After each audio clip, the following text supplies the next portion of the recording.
Hello et bienvenue sur la chaîne Fille Expat, le podcast qui donne la parole à des femmes inspirantes qui ont fait le choix de tenter une nouvelle vie à l'étranger. Je suis Kelly Barichello et je suis partie seule m'installer aux États-Unis puis au Canada il y a maintenant plus de 10 ans. Que tu sois déjà expatriée / immigrée ou tout simplement curieuse de savoir comment est la vie en Amérique du Sud, en Afrique ou encore en Asie, ce podcast est fait pour toi. Toujours dans la joie et la bonne humeur, j'échange avec mes invités sur leur parcours, les difficultés qu'elles ont rencontrées mais aussi les moments forts. Et comme vous êtes de plus en plus nombreuses à nous écouter en dehors de la France, dans cette saison 6, mes invités et moi, on va te proposer des épisodes quelque peu différents des saisons précédentes afin de te partager certains de nos ressentis ou alors de t'apporter des conseils pour vivre mieux ton aventure. Et si tu souhaites rejoindre les coulisses de Fille Expat, je t'invite à t'abonner au compte Instagram. Le lien se trouve dans la description de cet épisode. Allez, attachez vos ceintures, let's go!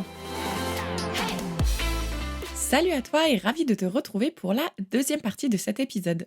Pour rappel, dans la première partie, j'ai eu le plaisir d'échanger avec Monique, la maman de Marine. Marine est partie vivre seule à Toronto depuis plusieurs années. L'un des messages forts que je retiens de Monique, c'est que pour elle, quand un enfant décide de partir, il ne faut surtout pas voir ça comme une séparation.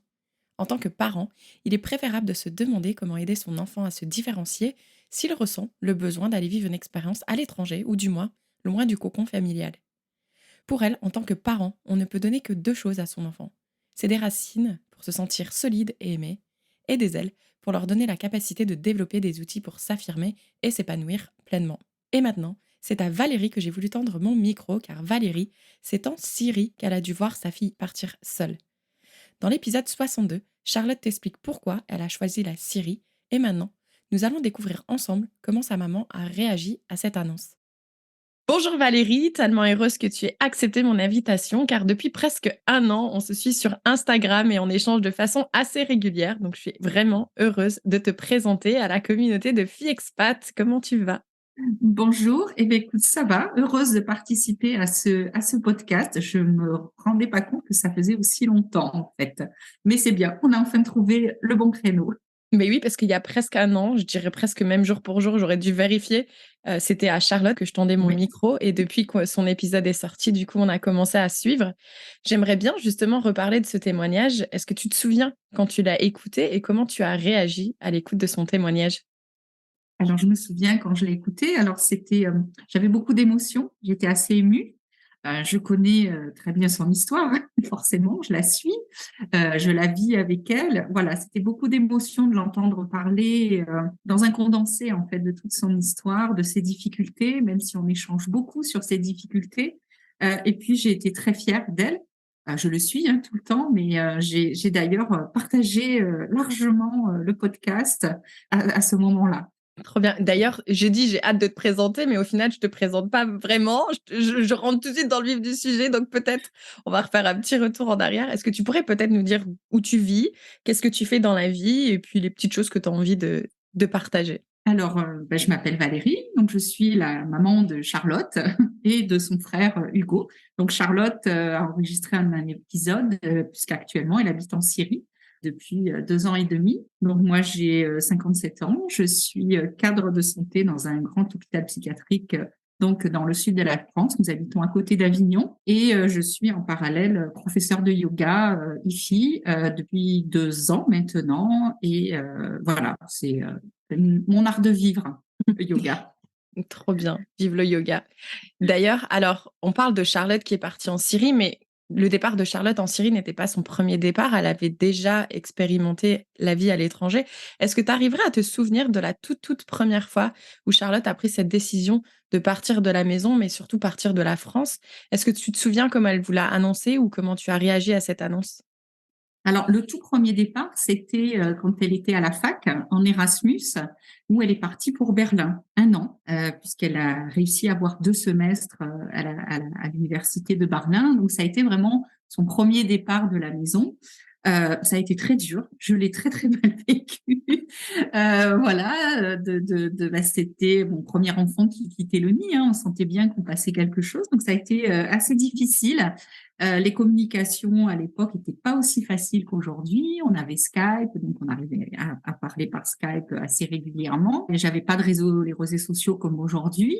Donc, voilà, c'était un petit peu plus difficile. Donc, elle est partie 1 an à Berlin. Ça a été vraiment le premier départ de la maison. Ensuite, Elle est revenue, elle a fini ses études, elle a fait des choses et d'autres. Et ensuite, le deuxième départ, ça a été pendant sa dernière année de master. Elle est partie au Maroc, à Ouarzazate.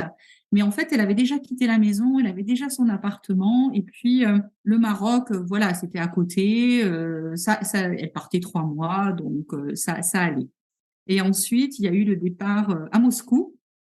Je passe les voyages en Oui. solo, 5 semaines, sac à dos en Chine, la Suède, la Norvège, au moment de l'attentat qu'il y avait Oh eu en punaise. Norvège. Enfin, bon, voilà. Est-ce que du coup, à chaque fois, tu allais lui rendre visite ou pas du tout?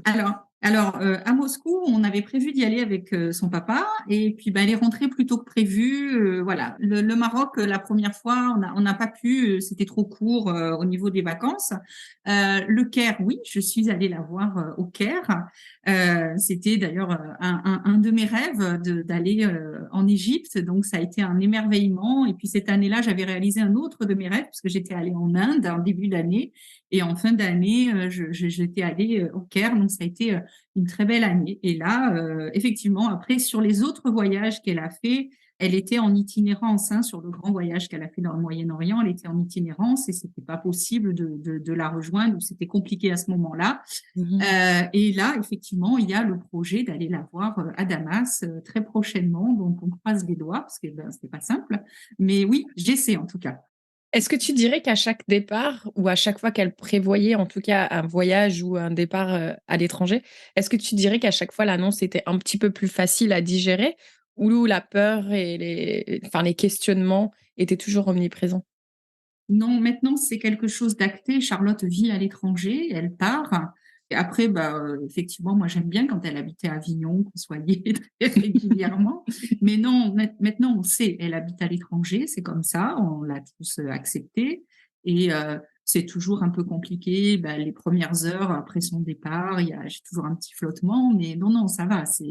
C'est où tu vas habiter maintenant? C'est la question. Et son frère et son papa, est-ce qu'ils réagissent? Alors, son papa, ben voilà, il s'est habitué à l'idée qu'elle habitait à l'étranger aussi. Et son frère aussi. Son frère habite la région parisienne, donc il n'habite plus ici non plus. Ben, ils sont en lien aussi. Hein, voilà, c'est comme ça. Oui, oui, oui, on a accepté cet état de fait. Elle n'habite pas en France. Je ne sais pas si elle y habitera à nouveau un jour, mais c'est comme ça. C'est sa vie, son choix. Donc, on le respecte, bien évidemment, et on la soutient. Et du coup, l'annonce de la Syrie quand même, parce que là, on part quand même dans un territoire dit en guerre, dont les Alors, images, on voit les images à la télé, elles donnent pas forcément envie. Donc, comment vous avez réagi? la Syrie est en guerre, et le pays n'est plus officiellement en guerre, en tout cas sur la région où elle habite. Il y a encore des conflits sur le nord de la Syrie. Mais quand elle m'a annoncé ce poste en Syrie, moi, je lui ai dit fonce. Voilà, je l'ai encouragée, du fonce. Ça me semblait évident dans son parcours que le challenge était pour elle et ça correspondait vraiment à ce qu'elle souhaitait faire. Et quelle chance! Moi, je me suis dit, quelle chance de pouvoir aller là-bas. Et puis, de toute façon, si ça le fait pas, elle revient. Elle est à côté du Liban. Donc, voilà, parce que bon, la problématique d'une enfant, enfin, de quelqu'un qui habite en Syrie, c'est qu'il n'y a pas d'ambassade. Voilà, on peut pas prendre l'avion comme ça pour aller à Damas, hein, c'est tout un périple. Donc voilà, je dirais que c'est la seule chance. Mais moi, je l'ai encouragée à faire ce qu'elle avait envie de faire et à aller à Damas, en tout cas à postuler dans un premier temps. Et je l'ai accompagnée, enfin on l'a accompagnée dans sa décision. Super. Parce que, à mon avis, c'est pas donné à tout le monde d'encourager. Bah, déjà, d'encourager un enfant à partir, ça doit pas être facile en tant que parent. Mais en plus, l'encourager à partir dans un pays comme la Syrie. Ben, on avait quand même eu des épisodes avant assez rocambolesques.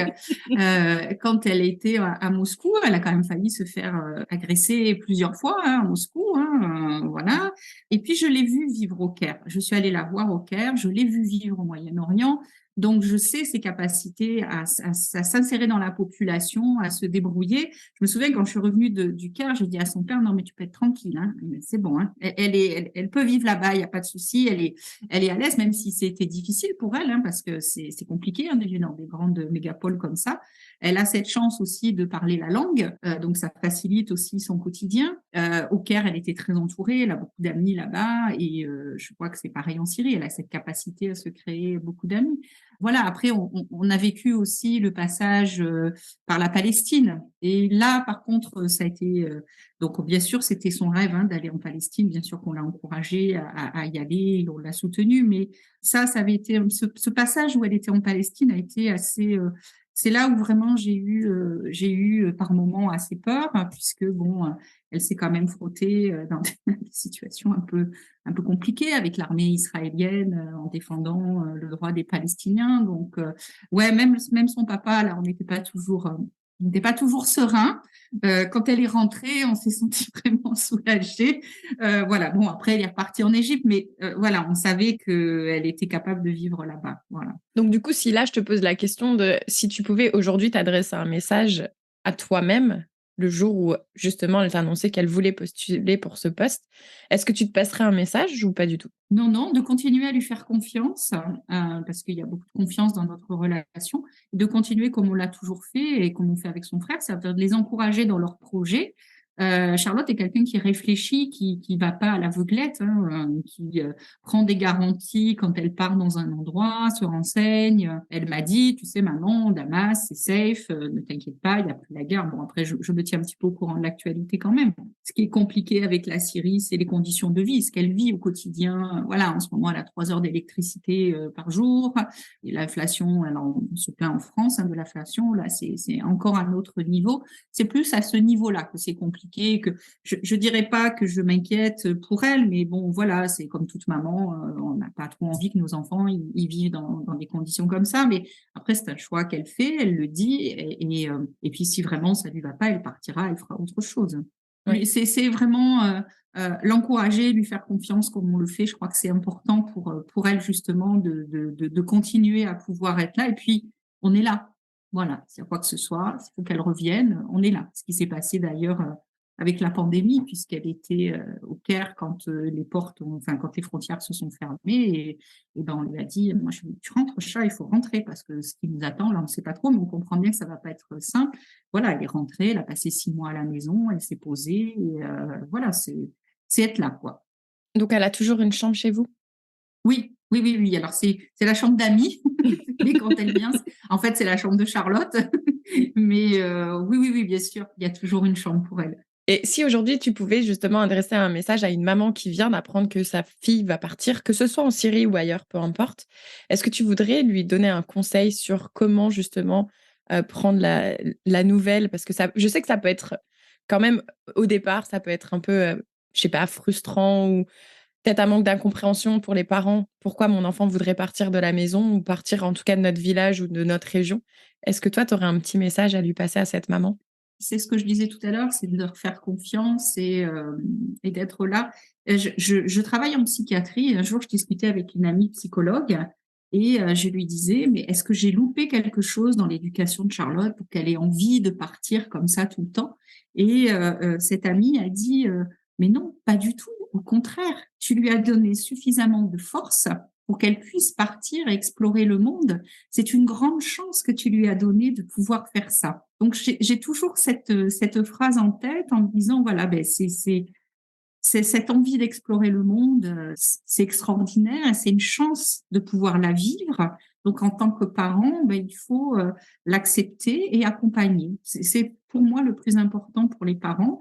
Et puis, je crois que, en tout cas pour moi, il y a eu un grand changement dans ma façon de percevoir le danger après les attentats de 2015. On a eu en France les attentats avec des gens qui étaient à Paris sur les terrasses, à un concert, qui sont morts, des jeunes. Oui, ma fille habite en Syrie, elle habite au Moyen-Orient, mais à l'heure actuelle, est-ce que elle est plus en danger que son frère qui prend le métro tous les jours, hein? Ou des jeunes qui prennent une voiture pour aller travailler, hein. On sait que les gens se tuent le plus près de leur domicile. Voilà, c'est ça. Donc, c'est de relativiser et d'entendre que de toute façon, ça sert à rien de s'inquiéter pour ce qu'on peut pas changer. Donc, c'est un état de fait. Il faut que les enfants vivent. On peut pas les garder sous cloche et il faut accepter ça. Voilà. Non, mais t'as trop raison dans ce que tu dis, c'est que maintenant on est en danger partout, malheureusement, c'est un triste monde. Donc autant profiter du moment présent et surtout essayer de vivre ce qu'on a envie de vivre. C'est mieux de vivre nos rêves plutôt que de vivre avec des regrets. Donc du coup, je trouve que tu Tout as à totalement fait. raison. C'est ça, c'est ça, c'est ça. Et donc si une fille, une femme qui nous écoute aujourd'hui doit justement passer un message à sa maman, elle ne sait pas comment le faire, qu'est-ce que tu lui dirais à cette femme? Comment elle devrait lui annoncer à sa maman? Ben, avec sincérité, hein, lui dire que c'est peut-être remercier sa maman de lui permettre de pouvoir, d'avoir cette force justement, de pouvoir aller explorer d'autres choses à l'extérieur et que ben, elle l'en remercie de lui donner cette force-là. Et puis, à quel point c'est important pour elle, c'est un rêve, c'est une envie de... Après, je crois pas que ça arrive comme ça du jour au lendemain. Les caractères des enfants sont un peu dessinées dans l'enfance. Moi, je vois Charlotte, quand elle était petite, elle était très indépendante, elle allait toujours de l'avant et ça se voit dans sa vie d'adulte. Son frère est pas du tout le même. Donc, c'est pas une surprise.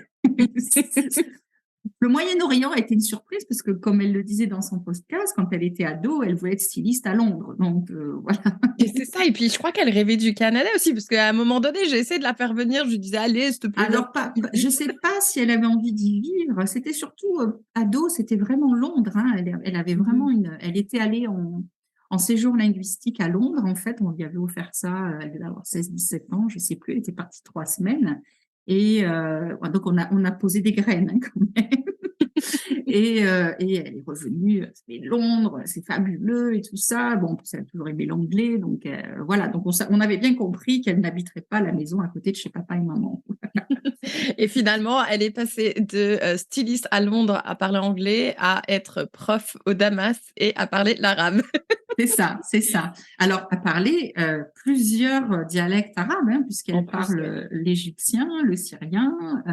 Elle est capable de se faire comprendre, bien évidemment, au Liban, en Jordanie. Elle nous impressionne. Hein. Est-ce que toi, tu arrives à comprendre justement qu'est-ce qui a amené cette passion pour le Moyen-Orient chez Charlotte? Elle l'explique, hein, il y a eu un changement quand elle est allée à Ouarzazate, où elle a découvert le Maroc. Mais je dirais que le plus gros changement, ça a été avec le Caire. Il y a vraiment eu quelque chose qui s'est passé à ce moment-là. Elle est revenue parce que c'était au moment de son master, hein, elle devait finaliser son master et elle est repartie en lui disant je repars. Donc là, on s'est dit bon, ben, oui, il se passe quelque chose et puis elle avait des choses à vivre, elle les a vécues à ce moment-là. Oui. Mais je ne sais pas si elle l'explique vraiment quel est ce trait de personnalité qui fait. Je sais qu'elle a eu un déclic quand elle a été dans ces pays, c'est ce que j'ai compris en échangeant avec elle, mais je suis pas certaine qu'elle ait vraiment compris le pourquoi, au fond, elle a cette attirance pour le Moyen-Orient. Je ne sais pas pourquoi elle a cette Mhm. attirance. Est-ce qu'on sait pourquoi on a une attirance pour une culture, un pays, une civilisation? Je ne sais pas. En tout cas, ce qu'elle a vécu au Caire cette première fois où il est allé lui a donné envie de rester, d'aller plus loin en fait dans la connaissance de ce pays, des gens. Déjà, quand elle voyageait, elle a toujours voyagé comme ça en fait, hein, sac à dos, en Mhm. rencontrant les gens. Donc, c'était vraiment cette envie d'aller plus loin, de plus comprendre. Et puis, c'était peu de temps après la Révolution, donc il se passait des choses. Donc, c'était. Puis, elle a rencontré des jeunes révolutionnaires, elle a discuté. Donc, elle se confrontait avec des idéaux aussi d'adolescents quand on parlait de la Palestine, des Palestiniens, tout ça. Donc, elle touchait, qu'elle sentait, je pense, hein, que ce qu'elle voyait, ce qu'elle vivait, ce que les gens vivaient, ce qu'ils pouvaient lui dire, c'était assez exceptionnel quand même dans cette période. Hein, voilà. Donc c'est peut-être un peu son côté révolutionnaire ou à vouloir défendre des causes. Parce que tu vois, moi, par exemple, même si j'adore aider, j'ai envie de partager, etc., je suis pas sûre que je serais capable de faire ce qu'elle fait aujourd'hui, surtout de vivre dans les conditions où elle vit aujourd'hui. Moi, je dis toujours en rigolant, parce que moi, j'ai une attirance pour l'Amérique du Nord, je devais être dans une vie antérieure, je devais être américaine ou canadienne, je sais pas. Mais en réalité, moi, je sais que je suis attirée par ces pays parce que c'est à ce moment-là, quand je suis partie vivre à l'étranger, que j'ai l'impression que je me suis découvert une nouvelle personne. Tu vois, là, j'étais plus Kelly qui a grandi en France, etc. Je suis devenue une autre femme. Et je pense que c'est pour ça que je me sens bien, parce que du coup, je suis une autre personne. Donc, je sais pas, c'est juste pour ça que je te Ouais, posais la question. ouais, Mm. je sais pas. En tout cas, on l'a vue s'épanouir. Et vraiment, là, depuis qu'elle est en Syrie, elle est encore passée dans un autre niveau de son développement personnel, ça c'est sûr. Même si le quotidien est difficile, elle est capable en fait de capter les choses de ce pays, les belles choses de ce pays, sans ignorer bien évidemment les côtés difficiles puisqu'elle les vit au quotidien, mais elle est capable de capter ça en fait.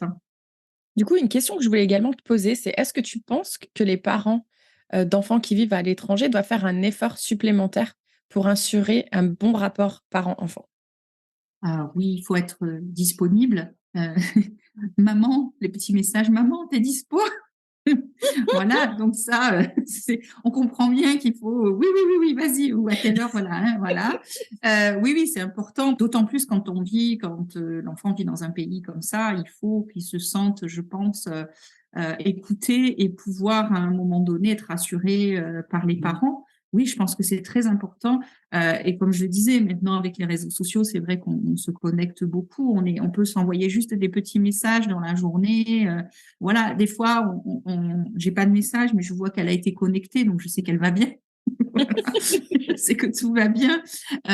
Voilà, oui, oui, oui, oui. Et puis le fait d'aller la voir, en fait, d'aller là où elle vit, c'est aussi la voir différemment, parce que bon, elle m'a trimballée au Caire, hein, parce que moi, j'étais pas du tout, je comprenais pas du tout arabe, j'étais pas du tout au fait, même si je suis très ouverte, c'est pas un pays que je découvrais ce pays, donc il fallait quand même qu'elle me donne les codes. Voilà, bon, c'était, je me retrouvais même presque dans la place d'enfant conduite par sa maman dans ce pays.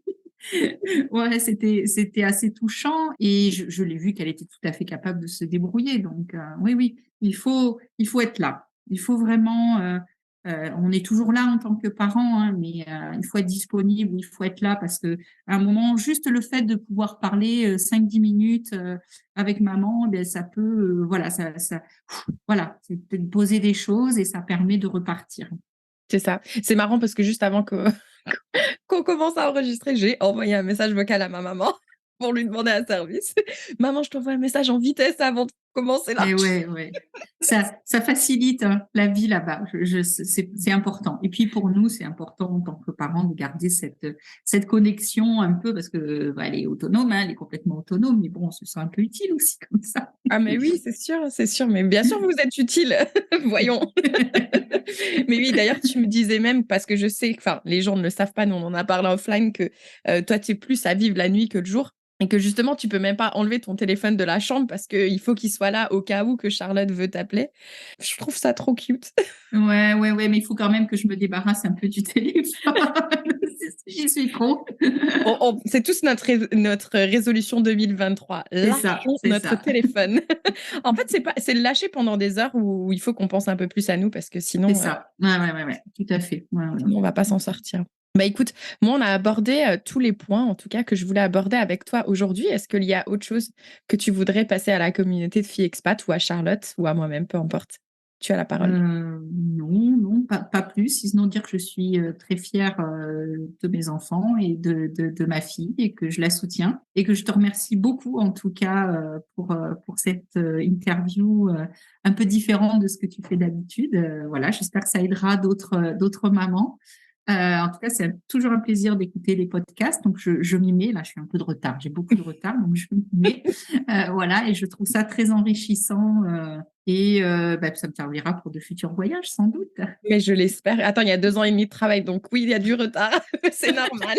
Prends ton temps. Et ben, écoute, comme tu le sais, à la fin de chaque épisode, je demande à mon invité de conclure avec sa citation ou chanson préférée.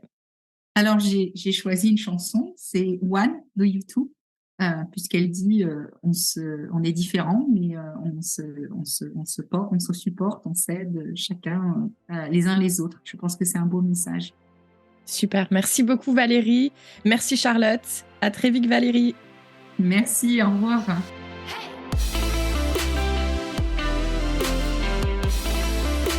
Merci beaucoup de nous avoir écoutés jusqu'au bout. Si cet épisode t'a plu et si Fille Expat te plaît, surtout n'oublie pas de nous laisser 5 étoiles sur Spotify ou Apple Podcast puisque ça aide à faire augmenter la visibilité du podcast et c'est gratuit. Merci par avance et je te retrouve très vite pour un nouvel épisode de Fille Expat. Ciao ciao!